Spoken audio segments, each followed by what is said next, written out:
The Latino and Black communities have always been like this, and we should continue staying like that. There's no reason why the two communities should be fighting, okay? We have fought next to each other, side by side, since the civil rights movement, okay? There's no time for beef on either side. We need to stand together, especially with everything that's going on right now in this country. So just a reminder that the Latino community and the Black community are like this always.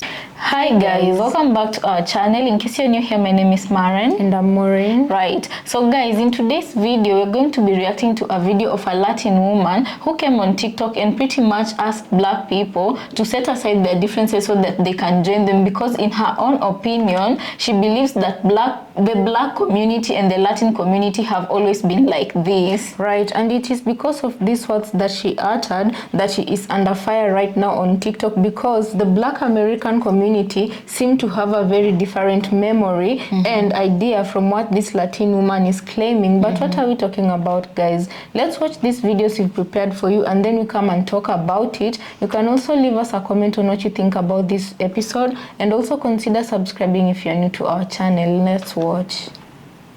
The Latino and Black communities have always been like this, and we should continue staying like that. There's no reason why the two communities should be fighting, okay? We have fought next to each other, side by side, since the civil rights movement, okay? There's no time for beef on either side.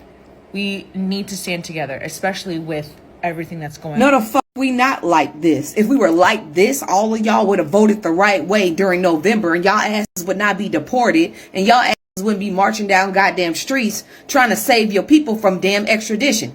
I'm sorry, sweetheart. We've not always been like this. Let's not play that game. Y'all always want to sing fucking kumbaya when shit's happening to y'all. But when we telling y'all what the fuck is gonna happen to y'all, and we tell y'all what's gonna happen if y'all don't vote this way, y'all don't move this way, y'all ignore us. So this whole fucking kumbaya shit, no. Black people are singing with Black folks right now. Y'all figure out what the fuck y'all gonna do with y'all people, and we'll see y'all asses during midterms.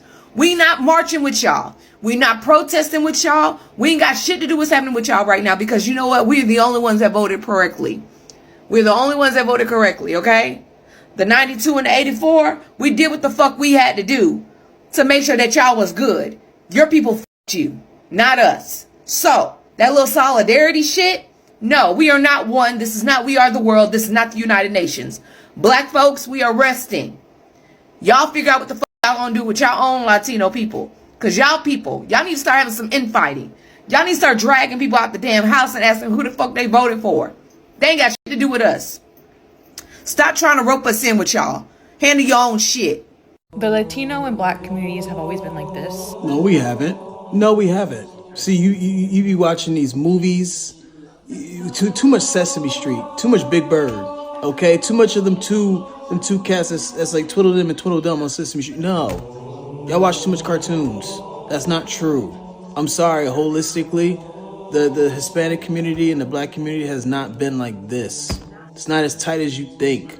That's just the truth. Maybe to Hispanic people that might be the case, but that is not to Black people holistically. It is what it is. And if you want any proof of that, look at the most recent election results. November 5th, 2024 to be exact. That tells you right there that we're not as unified as you think we are, or as most of your people think we are. I wish that's something that we can get fixed. I wish that's something that can be, progressed in this, that, and the third in the future. Because I believe there is, a chance of that happening. But as it stands right now, no, it's not. No, it's not. Most Hispanics want that proximity to whiteness real bad. So no. The Latino and Black communities have always been like this. That is not true. I live around a whole bunch of Latino people. Blacks and Latinos have never been cool. The Latino women always thought they were better than Black women and all that. Y'all like our men, but y'all don't like the Black women that they come out of. We've never been cool with y'all like that. We've never been bitches. We never had pound. We never were besties. We never gave each other dap. We're not like, no, no, we are very separated. No, stop saying that. So you know what it is? When people get into stuff, they always think for blacks to do something. We paved the way. Martin Luther King and them all paved the way. The road was paved. The road was paved. We're not moving. To my people, keep your behinds in your... We're on vacation. Okay? If I see one black person out there doing something that they ain't supposed to be doing, you know what I'm going to do? I'm going to go up to you and I'm going to pull you by your coattail and whatever. I'm going to bring you back home. We ain't never been cool. Stop trying to convince yourself that... It's blowing my mind that somebody that you actually said that the blacks and Latinos have always been cool. That is so far from the truth. It's so far from the truth. Y'all think y'all better than this with the long hair and all that. No, Listen, we on vacation. We ain't moving. We're not moving. We're burnt out. We've hung up our marching boots. We're not doing anything. That's why we're not moving. And the more y'all keep coming on this app trying to convince us and say, oh, y'all cool with us. No, you're not going to use us. Not no more. No. We've been used too many years. Our ancestors and all that. No. No, that's not true. And I'm not upset with you for saying that. I know that's the way you want it to be, but that is not true at all. They don't like us. They never did. And I'm going to leave that on that note. The Latino and Black communities have always been like this, and we should continue staying like that.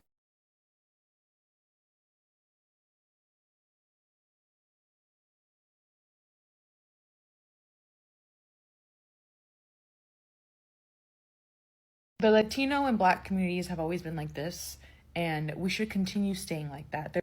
Let's be honest. Let's be real. So, are we not going to talk about the anti-blackness in the Latino community? How Afro-Latinos are mistreated by other Latinos in the community? We're just going to skip past that? How Afro-Latinos are constantly erased as being part of the Latino community?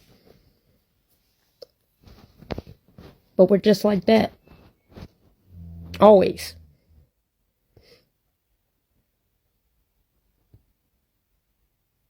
How literally anti-blackness has always swept underneath the rug. When Afro-Latinos bring it up, we're told that we're being aggressive, we're talking too loud, we're over-exaggerating things, that things like this don't happen, it's only an American thing. What's other things that I've been told as Afro-Latino? I'm trying to think of as a black person. But we've been like this the whole entire time? Is that really the message we're going to push? We're just going to downplay all them experiences that Afro-Latinos go through? We're just going to downplay how black people get treated? Because that's what it came off.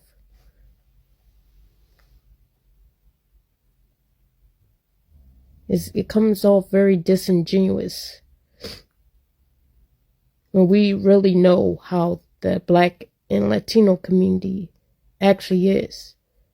I think we would get a lot of things done if people start being honest. Start being real about the real problems. That's how we fix the problems. But lying to ourselves and saying, oh, the Latino and Black community, we've been cool. There's been no problems, nothing. Come on now, we got to do better. Let's start by being honest, being real, having real conversations, breaking the racial barriers that are there, breaking the discrimination that Afro-Latinos go through, breaking the racism that Afro-Latinos go through.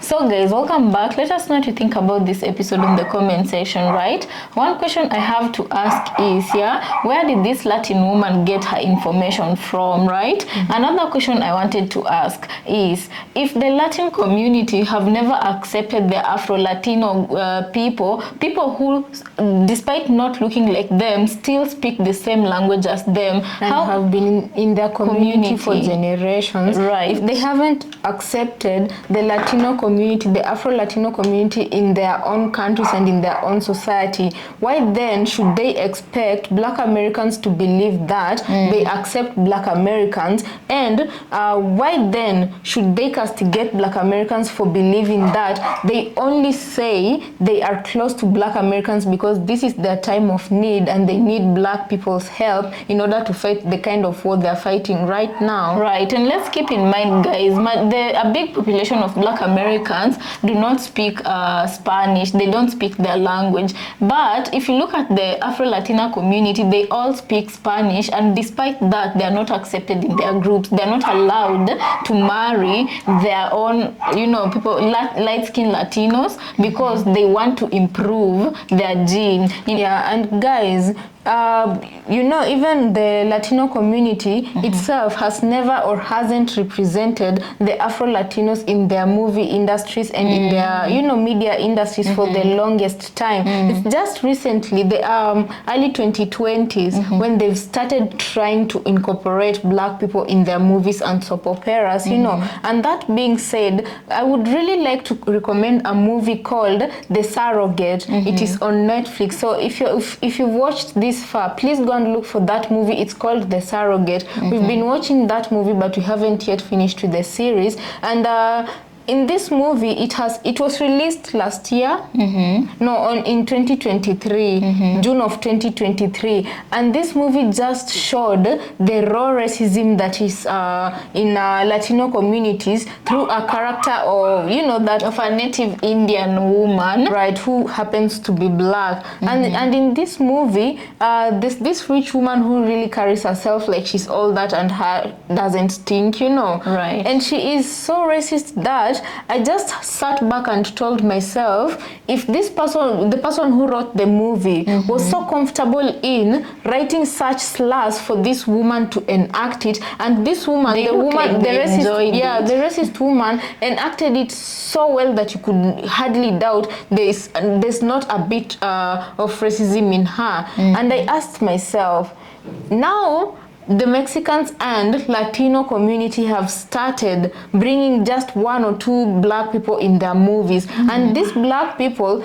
they are surrounded with nothing but whiteness around them. There is no Black support system. There is no Black family. For some weird reason, in this movie, her Black family was killed before the movie could be established. So she remains with a white grandmom and a white best friend who help her navigate the challenges she encounters in this movie. And I just ask myself, okay, right now, they're trying to highlight the racism in the Latino community, but right now, you cannot step forward and tell me that Latinos are not racist. Right, and also in that movie that Maureen is talking about, it's called The Surrogate. Please go watch it if you've not, yeah?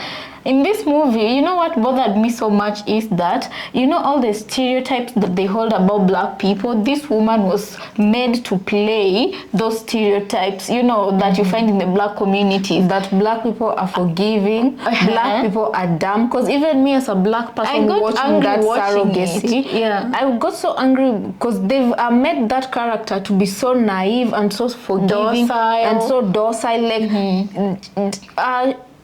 Things keep happening to her, and she keeps taking it because she's supposed to fighting be timid for all the other, people, all who the don't other look like palm-colored people who are her support system. Every time she ends up sacrificing herself for some reason in order to take care of these palm-colored people around her. Yeah, and then another thing I noted on that movie was that this lady, the native lady who was Black-looking, she was meant to play an Indian, I think, a Black Indian. Yeah, she was meant to play a role where she's a husband snatcher. Okay, I don't have a problem because there's a lot of storylines that goes like this, but okay, this is just in short to say that I really did not like the storyline she was given, and this woman just acted, I was like, surely, why did you even accept this role? It's like you're there comfortably saying that Black people are dumb, Black people cannot, you only stand up to fight for some dumb reason, Right, and in the movie, the palm-colored wife could not give birth, and that is why they sought after the native surrogate, And they also sold this narrative of Black people being fertile, very fertile, cause she not only gave birth to a baby, but she gave birth to 2 babies, twins. And one was aborted by a, let me not say that word on camera, but even despite her taking a drug that removed her pregnancy, to remove her pregnancy because the mother-in-law didn't want her to have the babies because she's black.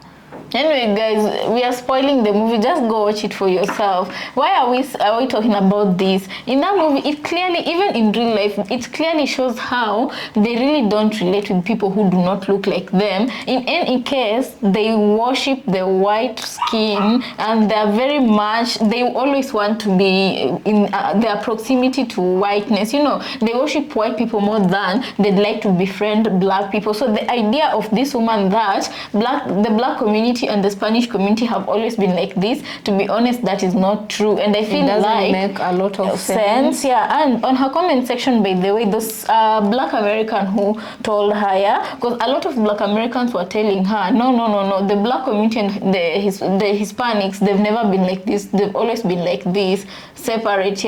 And there was one who was asking her, who was telling her rather to go read a history book, and then she responded, she did, is why she made the video. And I'm like, sometimes you can just see people display their stupidity, because she was just there for the sake of argument and maybe to trend a little, not to learn, not to send a sincere message, because we've actually featured Spanish people on this channel, and they're those ones who genuinely were talking from their heart. But this one, you clearly see she was putting on a show so that she can get the engagement on her page, we might, and it backfired. Right, we might be misjudging the situation, but only she herself know her true intention. But from the outside looking in, she looked a bit ignorant, disingenuous. You can look at her face and you can know that she was being pretentious about the whole thing. I think my parting words would be, the day the Latino community in general will start to appreciate and wholly accept and incorporate Afro-Latinos into their own ranks, is the very day we'll know they are able to accept any other group of black people. You can't come to the internet and tell other groups of people, black people, that you love them, you've always been like in this. what planet? Yet when they look with an observation lens into your very own community, the Afro-Latinos have been set aside from the light-skinned Latinos, There's still that saying in Spanish that they need to make their genes great, Even if you're not a black Afro-Latino, let's just say you're a dark-skinned Latino, you always have problems because they discriminate even against the dark-skinned, leave alone the dark-skinned Latinos,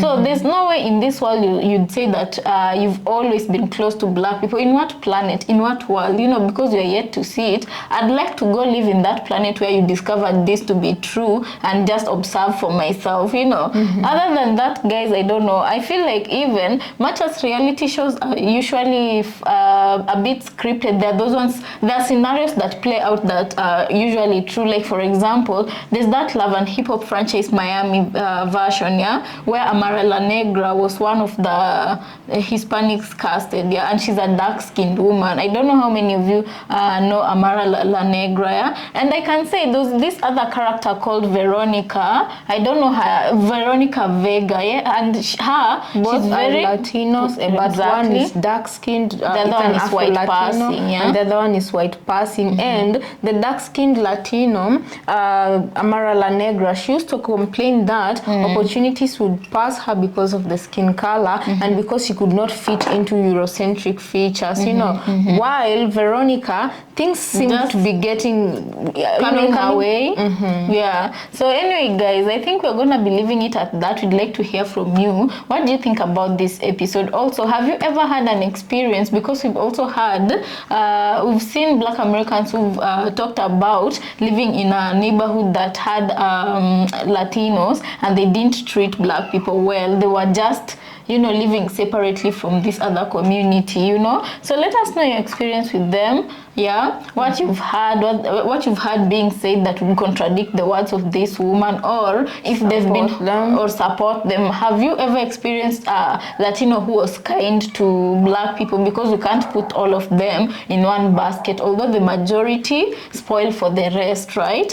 Anyway, guys, I think we're gonna be leaving it at that. Thank you so much for watching. Let's catch you on the next episode. Bye.